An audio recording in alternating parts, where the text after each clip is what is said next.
In the mid-70s, if you walked into a random white liberal middle-class household that had a turntable and a pile of pop records, and if you flipped through the records, you would always see Abbey Road by the Beatles, you would always see Bridge Over Troubled Water by Simon & Garfunkel, and you would always see Cold Fact by Rodriguez.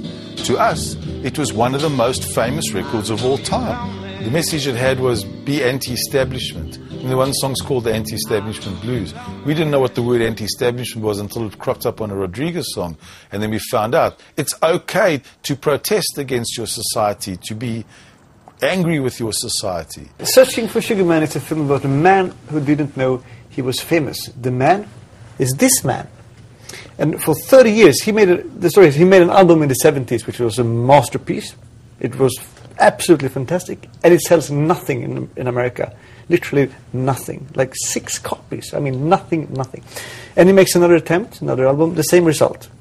And then he, what do? He stops making music. He starts to work in construction, and never learns that one of those albums gets to South Africa. And in South Africa, Rodriguez becomes more famous than the Rolling Stones. He sells 10 times platinum. He becomes one of the most famous artists ever.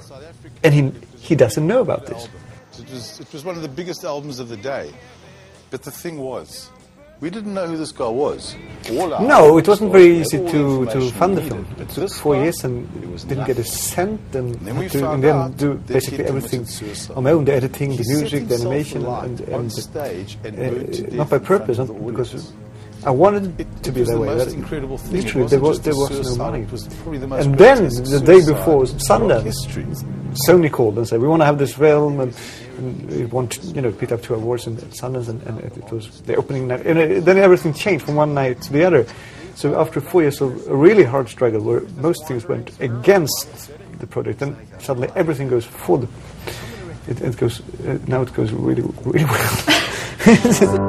There was nothing on the record to tell us who he was or where he was from. So we started looking quite deeply at the lyrics. I met a girl in Dearborn. We found him! These are the days of miracles and wonder. I heard he did a little construction work. He was really doing the work that no one else wanted to do.